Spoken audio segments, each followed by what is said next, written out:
Parece que lo hice al revés. ¿Me puede deshacer usted?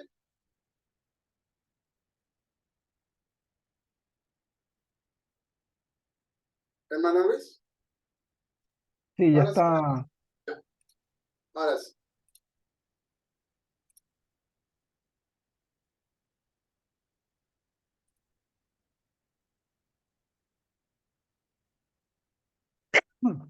Salud.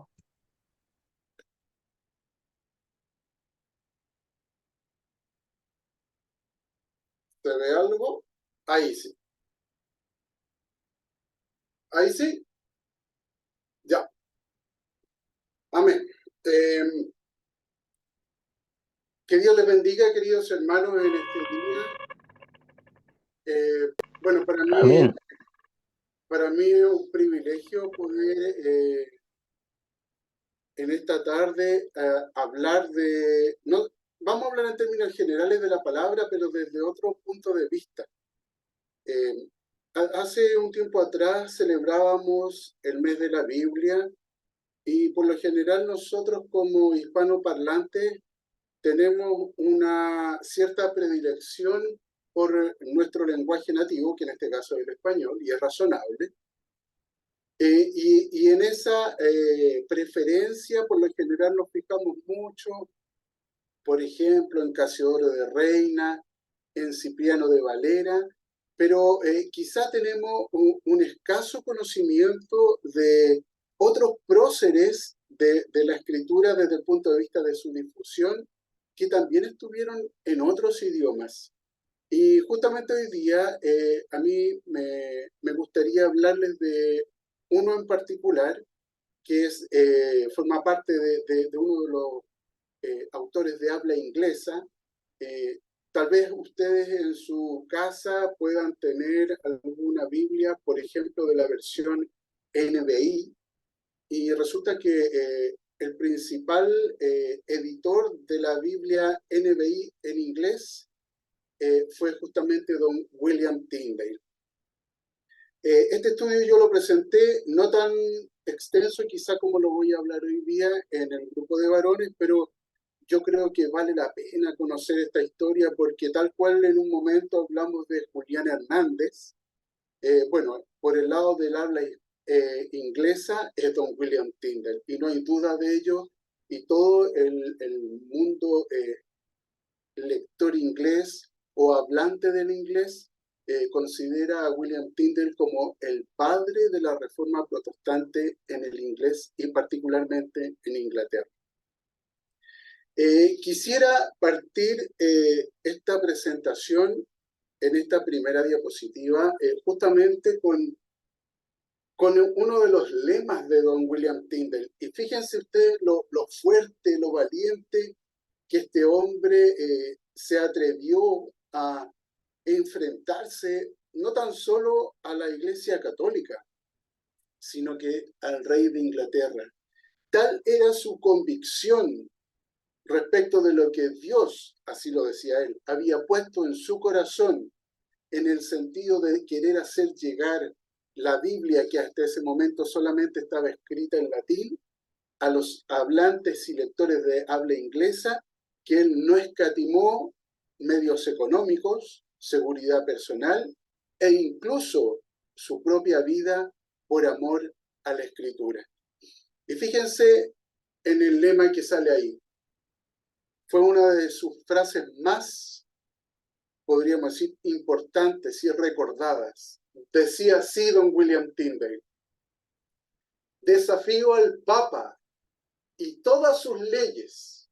Si Dios me hace merced de seguir vivo, de aquí a no muchos años lograré que el muchacho que guía el arado sepa más de la escritura que ustedes. Fíjense lo potente de esa frase, de ese lema que él tenía y por el cual toda su vida luchó.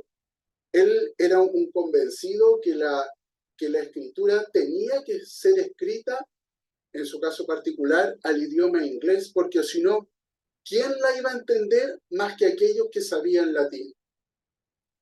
Y aquí vamos a hablar un poquitito de él, porque para ser bien claro, y como una gran mayoría de las personas que en la edad, llamémoslo ya después de la Edad Media, en la Edad Moderna, eh, leían la escritura o tuvieron intenciones de traducirla, todos ellos fueron en realidad, o mejor dicho, la gran mayoría de ellos fueron sacerdotes.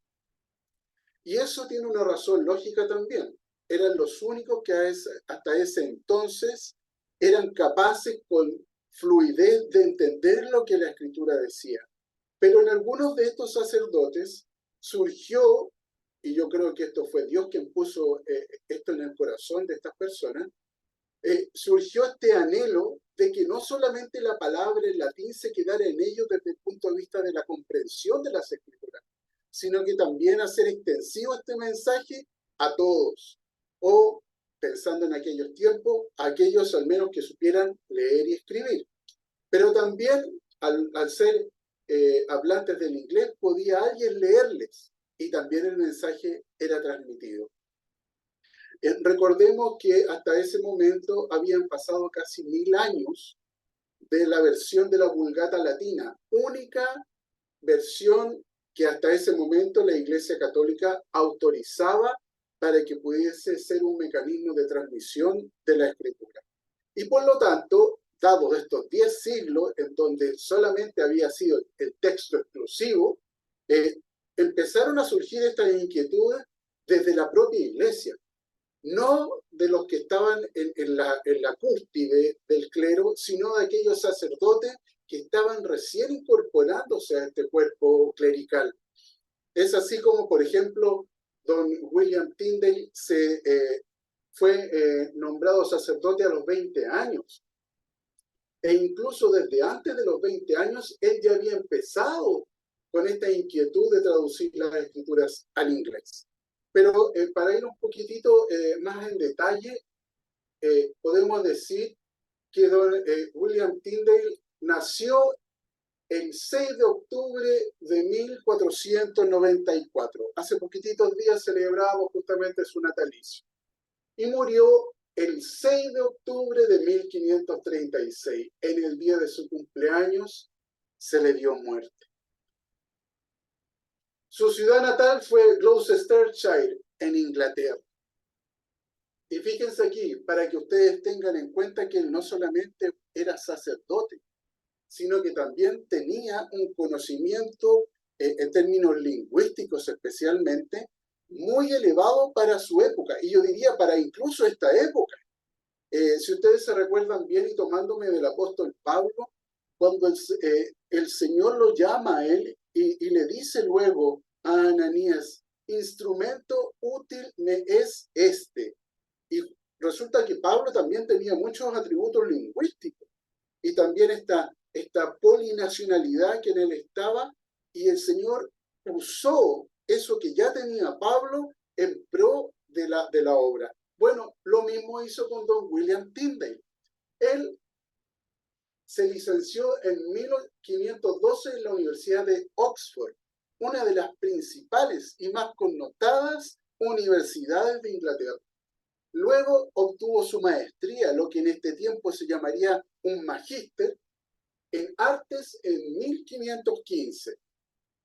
Y entre 1517 y 1521 fue profesor de griego de la Universidad de Cambridge, la otra universidad sumamente prestigiosa de Inglaterra. Y fíjense de lo que era profesor, de griego. Este es un dato muy importante porque él desde muy pequeño sintió interés en conocer otras lenguas. Y fue tanto ese interés, bueno, aquí citamos que fue ordenado sacerdote en 1521, fue tanto el interés en otros idiomas que él manejaba con fluidez 8 lenguas. Imagínense, 8 lenguas y algunas de ellas muy diferentes. Fíjense, manejaba con fluidez el inglés, que era su lengua nativa, el francés, el griego, el hebreo, que es totalmente diferente a estas otras lenguas, el alemán, el italiano, el latín y el español. Y la gran ventaja de este hombre era que todas esas lenguas las hablaba y las entendía. Y las hablaba con tanta fluidez que las personas de aquel entonces dejaron registrado que ellos no lograban diferenciar si William Tyndale era o no era según el idioma que él estuviera hablando. Por ejemplo, cuando él hablaba griego, las personas pensaban que era de Grecia. Era tal la elocuencia, la plasticidad en cuanto a la fluidez de su lenguaje, que pasaba desapercibido como una persona de habla inglesa nativa. Y fíjense en este detalle que también a mí me llama mucho la atención y que yo creo que también da más mérito a lo que él hizo. Padecía de miopía. Fíjense ustedes, teniendo todos estos atributos y a pesar de todo esto, también era corto de vista. O sea, pensemos que en ese tiempo no había luz eléctrica y todo este trabajo lo hacía de noche cuando él se empeñó en introducir la Biblia, primeramente el Nuevo Testamento, pero lo hizo a la luz de una vela siendo miope. Vamos a hacer un poquito de historia. A mí, por lo general, me gusta bastante hablar de historia porque yo creo que para poder entender bien este contexto es necesario saber lo que pasaba en aquella época. Y fíjense, estamos situados en Europa. Europa del siglo XVI, mejor dicho, entre el 15 y el 16, entre el 1400 y el 1500 después de Cristo. Hasta ese momento, el imperio imperante en Europa se llamaba el Imperio Bizantino, cuya capital era Constantinopla, lo que ustedes ven ahí en el costado derecho de su pantalla. Ahí en Constantinopla se podría decir que era la capital del mundo en aquella época. Pero, como todos los imperios, al menos de esta época, fue invadido y la invasión fue por parte de los otomanos. En el año 1453. Pero, ¿qué pasó con esta invasión y qué es lo que produjo? Porque eso es lo realmente importante. La gente erudita, la gente sabia, la gente que se desempeñaba en el área de las artes, de las escrituras, de la poesía, de la filosofía, estaba aquí en Constantinopla. Pero cuando este imperio se vino abajo por la invasión de los otomanos, todos ellos huyeron de lo que en ese momento era Turquía y se desplazaron hacia el este, hacia lo que actualmente es Italia. Y ahí fue justamente donde se asentaron todas estas personas que desde el punto de vista intelectual eran elevados, tenían mucho conocimiento. Y lo que generó esto fue que se generó un movimiento que nosotros, si recordamos un poco lo que nos enseñaban en las clases de historia en el colegio, surgió lo que se le llamó después el Renacimiento. Hubo un renacimiento artístico y científico. Hay figuras fulgurantes, fueron por ejemplo don Leonardo da Vinci, don Rafael, el que pintó la Capilla Sixtina. Todas esas personas justamente provienen de ese movimiento, el renacimiento artístico y científico. Pero ojo, hay algo que pasa desapercibido y que por lo general en nuestras clases de historia no se nos enseña, y es que hubo también un renacimiento espiritual. ¿A qué me refiero con esto? Fue justamente por esta invasión de Constantinopla y esta huida de estos sabios desde este sector hacia lo que era Italia, Francia y las ciudades circundantes, en donde también se generó este movimiento que después se desencadenó por el nombre que hoy día conocemos, la Reforma Protestante. El germen de la Reforma Protestante partió desde Constantinopla y de ahí se asentó ya directamente en Europa. En nuestra clase de historia no nos enseñan esto, lo pasan desapercibido. Ahora, otro elemento importante que tenemos que tomar en consideración es lo que también a nosotros nos enseñaron en el colegio, y que fue la separación de la Iglesia Católica de la Iglesia Anglicana. Aquí no sé si ustedes bien se recuerdan que hubo un rey, Enrique VIII de Inglaterra.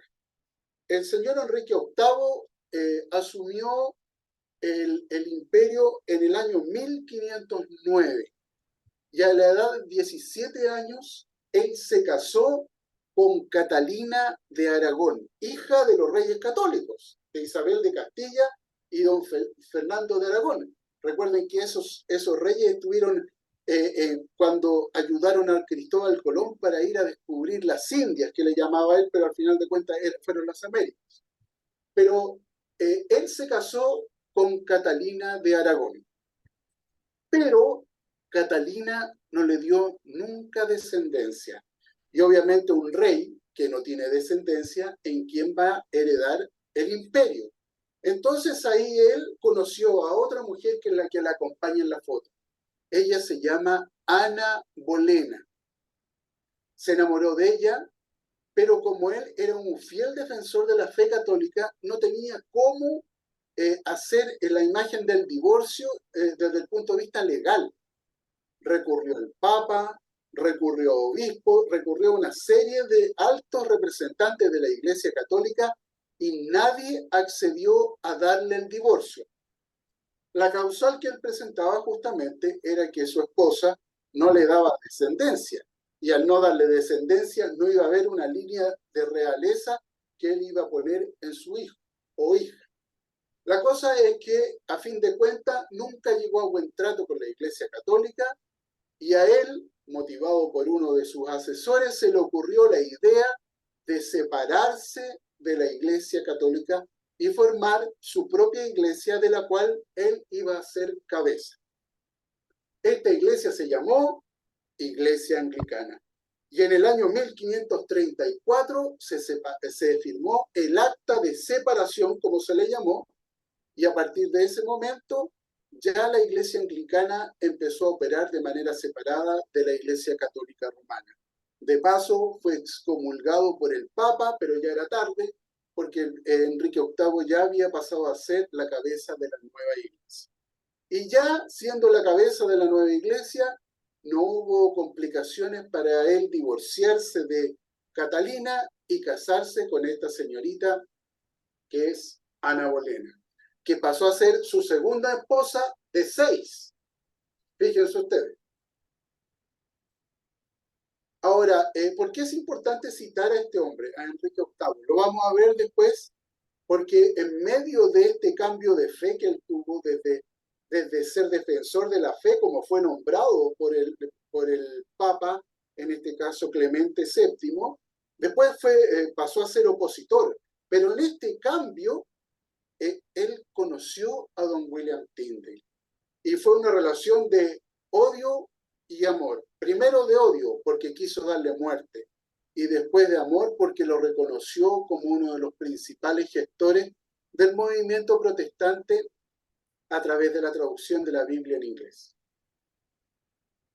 Ahora quisiera hacer una pequeña línea del tiempo para que nos situemos justamente, aparte de ya haber considerado lo que pasó con don Enrique VIII, los inicios de la traducción de la Biblia o del Nuevo Testamento en otras lenguas que no fueran el latín. Tenemos en primer lugar a don Erasmo de Rotterdam. Don Erasmo, también sacerdote, es uno de los pocos sacerdotes que, habiendo traducido el Nuevo Testamento, en este caso al griego, no fue excomulgado ni condenado como hereje por la Iglesia Católica. Es uno de los pocos, porque todo el resto fue condenado como hereje y en la mayor parte de los casos fue dado a muerte. Era filósofo y teólogo, y en el año 1516 él tradujo el Nuevo Testamento del latín al griego. Ahí tenemos justamente la primera página del texto que él tradujo. Él tuvo un privilegio, fue autorizado justamente por la Iglesia Católica para hacer esto, pero fue el único que recibió autorización en aquella época, porque si lo hubiese hecho escondido como los demás, habría sido condenado. 1516, fíjense en esa fecha. Y después de 1516 aparece don William Tyndale. Acuérdense que en esta época recién había surgido la imprenta de don Juan Gutenberg. La mayor parte de las impresiones tenían como último paso la inscripción en papel a través de esta máquina, que era la imprenta. Pero en el curso de la traducción, todo hecho a mano con pluma y tinta. Entonces, ¿qué pasó con don William Tyndale? Su propósito inicial era traducir la escritura al inglés, pero tenía que partir por algo. Y lo que fue, el punto de partida fue traducir el Nuevo Testamento al inglés. Y obviamente sin el filtro de la Iglesia Católica. Y terminó, al final de cuentas, traduciendo gran parte de la Biblia. Algunos textos, las últimas hojas de la Biblia, pero que nos las tradujo en el orden que habitualmente nosotros conocemos, por ejemplo, en este caso del Evangelio de Mateo al Apocalipsis, sino que uno de los últimos en que él escribió fue justamente algunas cartas paulinas. Así que no se rigió por el mismo orden que está en la Biblia, el orden canónico. Concluyó la traducción del Nuevo Testamento en el año 1525. Acuérdense que era profesor de griego y aparte de eso, él era sacerdote. Y siendo sacerdote, él empezó con este trabajo de traducción. Como dice ahí, no pudo terminar la traducción de la Biblia completa y su amigo Miles Coverdale concluyó la obra en 1538. Hitos importantes desde lo intelectual e histórico. En 1506, en Europa, Alemania especialmente, se publica la gramática hebrea de Reuchlin. Fíjense que este texto es sumamente importante porque no sé si alguno de ustedes habrá tenido alguna vez la oportunidad de ver un texto en hebreo y por lo general es bastante difícil de entender porque obviamente tiene grafemas que son diferentes a los nuestros. Pero el otro asunto es que se lee al revés de como nosotros lo leemos. De hecho, nuestra primera página en los libros que nosotros usamos pasa, en el caso de ellos, a ser la última. Y aparte de eso, no leen ellos de izquierda a derecha como lo hacemos nosotros, sino que lo leen de derecha a izquierda. Así que era muy necesario que alguien pudiese generar un texto que pudiera ordenar la traducción desde el punto de vista gramatical. Y eso lo hizo Reuchlin en Alemania en el año 1506 cuando él presentó esta publicación. En el año 1516, como acabamos de citar hace un par de diapositivas atrás, se publica el Nuevo Testamento de Erasmo y, en este caso, traducido del latín al griego. En el año 1525, don William Tyndale publica la traducción del Nuevo Testamento al inglés. Y en 1530 publica su libro La práctica de los prelados. Y aquí me quisiera detener un poco porque al comenzar esta presentación, este estudio, yo les comentaba que él se confrontó con la iglesia y con el rey. Y este texto él lo escribió justamente apelando a lo que a lo que la Iglesia Católica enseñaba. En este libro, él cuestionó el purgatorio, cuestionó la Inquisición, cuestionó la indulgencia, y aparte de eso, habló de la gracia, para que no se entendiera que por obras era la salvación. Él fue uno de los primeros, o quizá el primero en el habla inglesa, en hablar de la gracia de Dios como un evento salvífico en la vida de los hombres. Y cuando él publica este texto, la verdad es que la iglesia reacciona, porque entre comillas, si usamos un término medio chileno, le pegó en los tobillos. Y eso inmediatamente lo hizo confrontarse con la iglesia y la iglesia considerarlo como su enemigo. Y desde ahí, una vez que él publica este texto, empieza una persecución. No solamente ahí se queda don William Tyndale, también pone la obediencia del hombre cristiano, porque en el primer texto, la práctica de los prelados, él atacó la iglesia católica, pero en este segundo texto puso en relevancia lo que un hombre que conocía de la escritura, que sabía lo que era la gracia de Dios, debía de hacer con su vida. Fue, por decirlo de alguna manera, fue la base de la doctrina cristiano protestante en Inglaterra. Gran parte de lo que nosotros hoy día también creemos como nuestra doctrina partió de este texto que él en el año 1534 lo escribió. Y fíjense que este texto, por Ana Bolena, llegó a manos de Enrique VIII. Y en ese momento, Enrique VIII justamente ya había dejado de convivir con su primera esposa y estaba en adulterio con Ana Bolena. Entonces estaba en una especie de impas desde la creencia católica a esta nueva creencia que le iba a imponer. Y él empezó a leer este libro, Enrique VIII me refiero, y mandó llamar a William Tyndale. William Tyndale no quiso ir, porque sintió temor de que a lo mejor el rey quisiera matarlo. Y por haberse negado a ir ante el llamado del rey, el rey lo tomó también como su enemigo.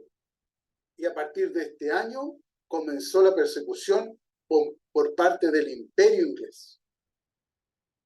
No le quedó otra a don William Tyndale que salir de Inglaterra, porque ya corría mucho riesgo. En el año 1534, como yo les comentaba hace un rato, se separa la iglesia anglicana, que estaba ya en Inglaterra, de la iglesia católica. Y en 1535, un año después, William Tyndale es tomado prisionero y puesto en la cárcel. Sí. Pasó un año y fue declarado culpable y condenado a muerte.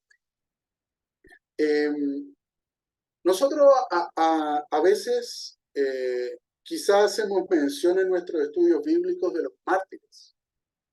Bueno, uno de los principales mártires en todo lo que hablamos nosotros es el propio Jesucristo. Pero él resucitó. Y ese martirio quizá pasó un tanto a segundo plano porque él volvió a la vida y está con vida hasta este entonces, hasta este tiempo. Pero muchos de sus seguidores, incluyendo la gran mayoría de sus apóstoles, fueron martirizados y muertos. Eso aconteció hace 2000 años atrás, o un poquito menos. Hubieron mártires en sus apóstoles, en discípulos, y quizá la historia antigua también relata la ocurrencia de muchos martirios, incluso de discípulos que son desconocidos por nosotros y que no están citados en los libros. Pero no debemos de olvidar que los mártires seguían apareciendo incluso hasta esta época, hasta el siglo XVI. Pero el martirio de ellos ya no era por defender la causa de Cristo, sino por la sola osadía de traducir la Biblia o de oponerse a la Iglesia Católica. Hay que entender que el amor a la vida en todos nosotros es algo que que es innato. ¿Cuántos de nosotros, si nos preguntan si daríamos la vida por algo, por alguien, dudamos un tanto en expresar nuestra respuesta? Pero estos hombres, como don William Tyndale, no dudó en ningún momento en ofrendar su vida para que nosotros tuviéramos la Biblia en nuestras manos. Quizá de manera preferente para los hablantes del habla inglesa, pero ustedes se van a fijar que también muchos de sus aportes fueron tomados por don Casiodoro de Reina y don Cipriano de Valera para incluirlos en la traducción al español.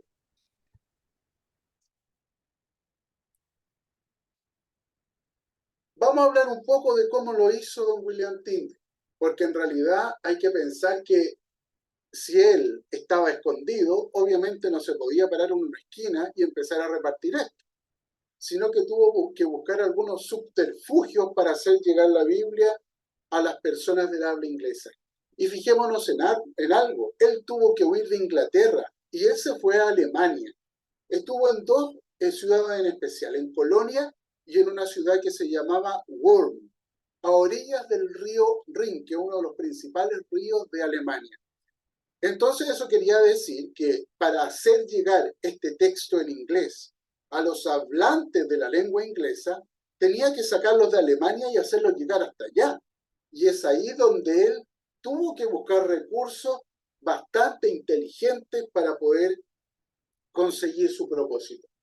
Bueno, como les comentaba yo, y ahí como lo dice la presentación, él era un sacerdote y Enrique VIII se declara defensor de la Iglesia Católica y es proclamado defensor de la fe. Y obliga a Tyndale a huir a Inglaterra y trasladarse a Colonia, la primera ciudad a la que él llegó en el año 1523. Fíjense que la historia dice que él estaba traduciendo el Nuevo Testamento y un amigo le dice, oye, se enteraron de lo que tú estás haciendo, tenemos que huir.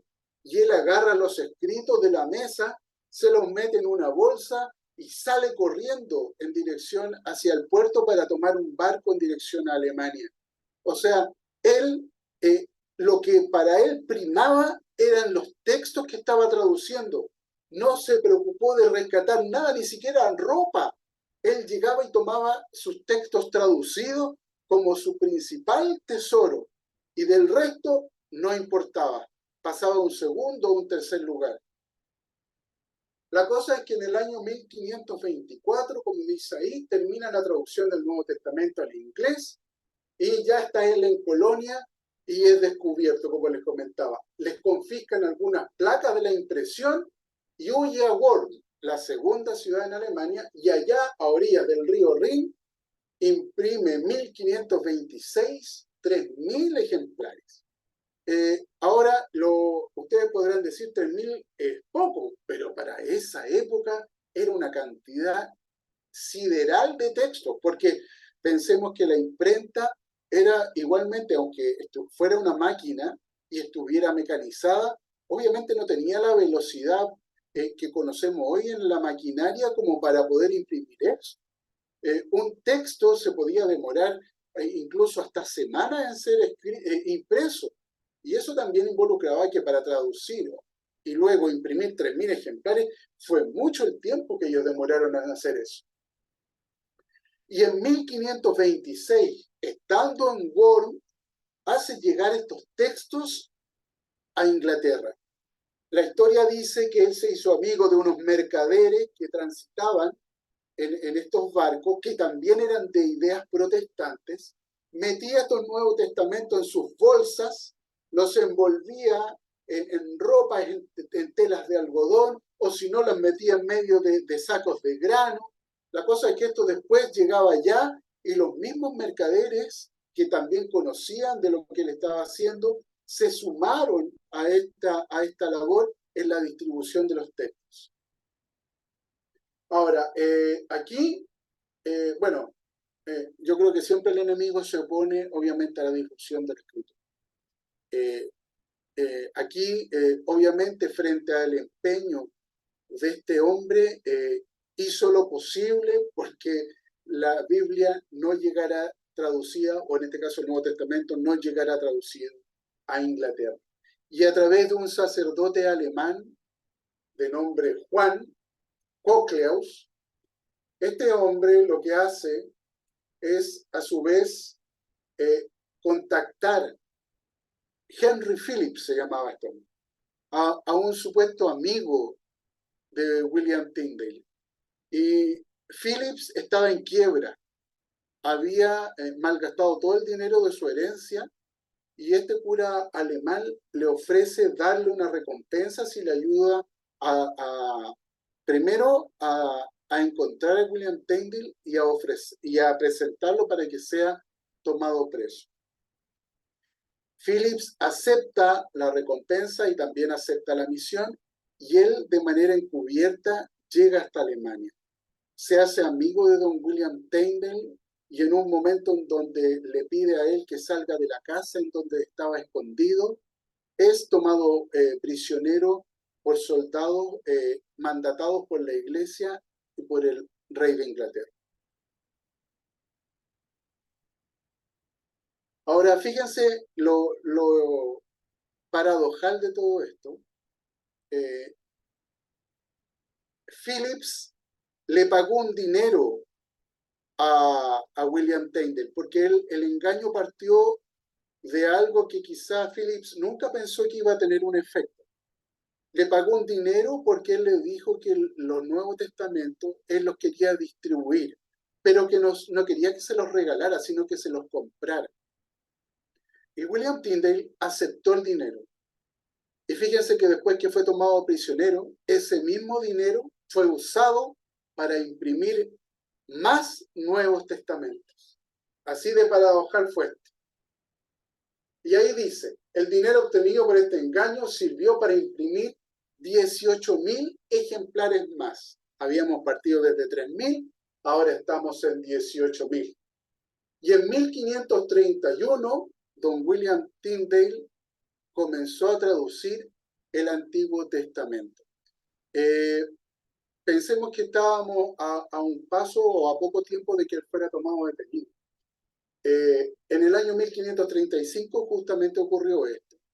Y él tuvo 4 años para traducirlo. No completó su obra. Le faltaron algunos detalles, como yo les comentaba hace un ratito. Y cuando fue tomado prisionero fue justamente llevado a esta iglesia que en ese tiempo también fue un castillo en Bélgica, el castillo de Vilvoorde en Amberes, Bélgica. Ahí estuvo 1 año preso. Y yo creo que no sé si ustedes habrán visto alguna vez películas, y por lo general el clima de Inglaterra es muy frío. Y don William Tyndale fue echado en un calabozo con la sola ropa que él llevaba. Y obviamente después de un tiempo esa ropa se empezó a ajar. Y el clima también, vino el invierno en Inglaterra, o mejor dicho, en la parte norte de Europa, y él empezó a sufrir de mucho catarro, como dice él, y frío. Y él en una actitud de suma humildad, fíjense lo que hace, le manda una carta al obispo y le dice que si él tiene que permanecer aquí durante un tiempo, que por favor le hagan llegar más ropa de abrigo, un gorro de lana, medias porque las que tiene ya están rotas, o hilo para remendarlas. O sea, con esa humildad, él pide que le sea apoyado porque estaba pasando o padeciendo mucho frío. Pero hay un detalle. Él dentro de la cárcel sigue traduciendo el Antiguo Testamento. Y entre las cosas que pide, aparte de esta poco de ropa para poder abrigarse, pide que le hagan llegar el texto de gramática que había sido, acuérdense, en el año 1506 impreso. Y ahí, dentro de la cárcel, se empeña en terminar antes de su condena el Antiguo Testamento y dar por completada su propósito inicial, que era la traducción de la Biblia completa. Pero lamentablemente, me voy a detener un poquito ahí, es condenado el 6 de octubre del año 1536, es condenado a muerte, y fíjense que su muerte no fue una muerte, no sé si llamarle fácil o de poco trámite, porque en realidad entre la Iglesia y el Imperio Británico quisieron darle una lección al mundo protestante. Y para aquello tomaron una serie de medidas al momento de su muerte. Lo primero es que fue azotado de manera muy, muy salvaje. Llegó casi moribundo al sitio en donde se le iban a dar el resto de los condimentos de su muerte. Fue azotado, luego fue amarrado en una estaca, luego de aquello fue ahorcado, estrangulado, y por último fue quemado en la hoguera. La idea era dar una señal tan fuerte al mundo protestante para que nadie más se atreviera a traducir la Biblia en otro idioma que no fuera el latín. Pero fíjense que él, antes de ser estrangulado desde su mismo sitio de muerte, él elevó una oración. Y esa oración obviamente la elevó a Dios, pero no por él. No le pidió a Dios misericordia por sí mismo, o que tuviera compasión de él en ese momento de tanto dolor. Él elevó su oración pidiéndole a Dios que Dios le abriera los ojos al rey. Hacia allá estuvo la dirección de ese hombre en su sitio de muerte y después de todo este castigo, antes de llegar a ser ahorcado y quemado. Díganme ustedes que no resulta quizá inspirador para nosotros saber cómo este hombre amó tanto la Biblia que dio su vida sin importar sufrimiento alguno, solamente para que usted y yo tuviéramos una Biblia como texto escrito en nuestras manos.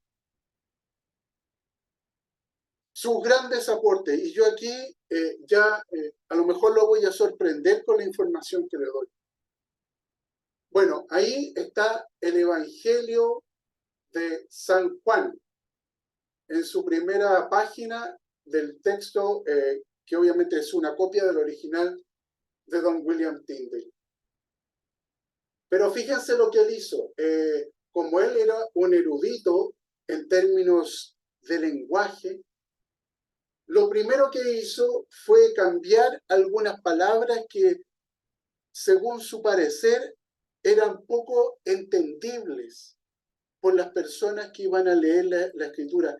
Él, uno de los grandes valores fue que se puso siempre en el lugar del lector, porque a él lo que le interesaba es que cualquier persona, siendo profesional, siendo erudito, siendo sabio o siendo un mero jornalero, pudiese entender lo que la Biblia decía. Y en ese ánimo cambió muchos términos que para él resultaban confusos. En este caso, insistió en emplear la palabra congregación, a diferencia de la palabra iglesia, porque la iglesia podía ser atribuida al templo físico, pero él desde la comprensión de la escritura, entendió que estaba más bien atribuyendo el término iglesia a nosotros como cuerpo, como congregación, como personas que se congregan. Y él usó esa palabra en vez de iglesia. Y también cambió la palabra templos en cuanto a su uso más genérico por la palabra fieles. Tradujo el vocablo griego ágape, que hasta ese momento se escribía tal cual del griego, y en vez de traducirlo como caridad, lo puso como amor. En algunos momentos nosotros hablamos del amor ágape, del amor filial, del amor eros. Bueno, él habló en términos generales de amor. También sustituyó el término sacerdote por ancianos. Cuando nosotros hablamos de los ancianos de la iglesia, ese término nosotros lo estamos usando justamente por los aportes de William Tyndale en esta traducción. Y el término hacer penitencia lo tradujo como arrepentirse. Y no es el arrepentimiento una palabra que nosotros usamos tan a menudo, por supuesto. Y a él, en esa lucidez que le dio Dios al momento de traducir, fue el primero en que usó este término a nivel bíblico. Y miren este aporte sí que es lindo. Hasta ese momento se usaba un tetragrama para denominar a Dios, que está ahí. En este caso era Yahvé. Era la Y, la H, la B y la H. Pero él tradujo esa palabra y la nombró como Jehová. Fue el primer traductor bíblico que usó esta palabra. Y también tiene otras palabras, también las acuñó. Acuñar significa buscar la palabra más apropiada en el entendido que la traducción literal no da el sentido original que quizá que se quiso dar. Usó palabras piadoso, la Pascua que nosotros muchas veces citamos en nuestras predicaciones, en nuestras exhortaciones, en nuestras oraciones. La palabra pescador también la acuñó él. Acuñó la frase hágase la luz que está en Génesis 1, versículo 3, y pelea la buena batalla de la fe que está en Primera de Timoteo. Él fue quien acuñó esta oración y que nosotros muchas veces la usamos casi como un lema cristiano. Y sus escritos del Nuevo Testamento, como les comentaba yo, no lograron conformarse junto al Nuevo Testamento en la Biblia. Y su amigo John Rogers, otro buen amigo en este caso, terminó esta tarea en el año 1538. Y antes de terminar esta exposición, quisiera hablar de su legado póstumo. Póstumo significa después de su muerte. Yo les comentaba que él en la horca, y en donde no solamente fue ahorcado, sino que antes fue azotado, luego ahorcado y luego quemado, él elevó una oración a Dios y le pidió a Dios que abriera los ojos del rey. Y Dios escuchó su oración. Lo maravilloso de esto es que los hombres pasamos, pero la escritura nunca pasa. Como dice, y se valida lo que nosotros muchas veces hablamos, cielo y tierra pasarán, mas su palabra no pasará. Y aquí justamente acontece esto. En el año 1536 muere don William Tyndale, pero en el año 1538 Dios abre los ojos del rey, de don Enrique VIII, y él toma las traducciones de don William Tyndale y que fueron completadas por su amigo, y propone para todo el imperio que este texto sea el texto oficial de la Iglesia anglicana. Y desde ahí en adelante, este texto fue usado en todo el imperio. Quizá en este tiempo ustedes conocen una versión de la Biblia que se llama King James, que justamente es Rey Enrique, tiene el nombre en honor a Enrique VIII. Y esta traducción que se usa hasta hoy día, entre un 70 y un 80%, es producto de la traducción de don William Tyndale. Fue tal el aporte que este hombre hizo que dentro de la historia de la humanidad es considerado entre las 100 personas que ha generado un legado más importante. Hablemos de toda la historia de la humanidad, que son varios miles de años. Él, entre los 100 más importantes, y en Inglaterra es uno de los 30 personajes más importantes. Ese fue el valor que se le dio de manera póstuma a este hombre. Y como les decía yo hace un momento, su Biblia es la base de la versión King James, que hasta la fecha sigue siendo impresa y editada. Estamos hablando de más de 500 años. Y fue tal la prolijidad que este hombre tuvo al momento de traducir, que en el año 1995 se hizo un concilio para hacer una revisión de esta versión King James. Y fíjense que en el concilio, en donde habían muchos eruditos, lingüistas, tal cual como lo fue William Tyndale, ellos dijeron que no podían mejorar la versión de William Tyndale, porque era tan buena y tan precisa que cambiarla podría, en vez de mejorarla, darle quizá un matiz negativo. Así de clara fue la obra de William Tyndale al momento de su traducción. Y a manera de corolario, podríamos decir que es considerado el principal impulsor de las ideas protestantes en el habla inglesa. Bueno, mis queridos hermanos, esto termina aquí. Yo justamente quería hacerles llegar esta historia, no por menospreciar algunos de los personajes bíblicos o alguna parte en particular de la Biblia, sino también para hablarles un poquitito de los hombres que quizá no tan lejos de nuestra realidad hicieron tanto esfuerzo para que usted, para que yo, para que muchos millones de personas tengan en sus manos una Biblia. Y también para poner en conocimiento de ustedes a estos hombres. En un momento hablamos de Julián Hernández, hoy día hablamos de don William Tyndale. Pero el propósito de esto es justamente que usted pueda darle no solo el valor que ya lo tiene por sí la Biblia como mensaje divino, sino también darle el valor que se merece por el sacrificio de estos hombres que dieron su vida para que la Biblia pudiese ser traducida en un idioma entendible.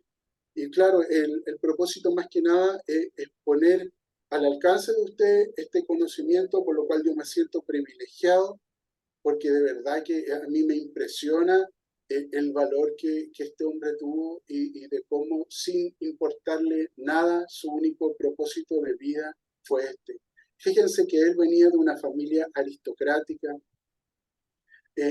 tenía un conocimiento, pero intelectual elevadísimo, pospuso sus propios deseos de hombre, como constituir una familia, tener hijos, casarse, dejó todo por esta sola labor. Y yo creo que él ofrendó su vida para esto, claro, movido por ese celo que tenía en su corazón, puesto ahí por Dios. Así que bueno, Pastor Luis, hasta aquí mi presentación, esperando que haya sido del agrado de ustedes el compartir esta información. Como les comento, a mí particularmente me impresiona la valentía de este hombre, porque de verdad que hombres como él son los que en este momento muchas veces hacen falta para poder seguir luchando por el mensaje del Evangelio, porque él no trepidó en nada. Lo único que le importaba era traducir la Escritura. Así que bueno, que Dios les bendiga mucho y agradecido también por la oportunidad.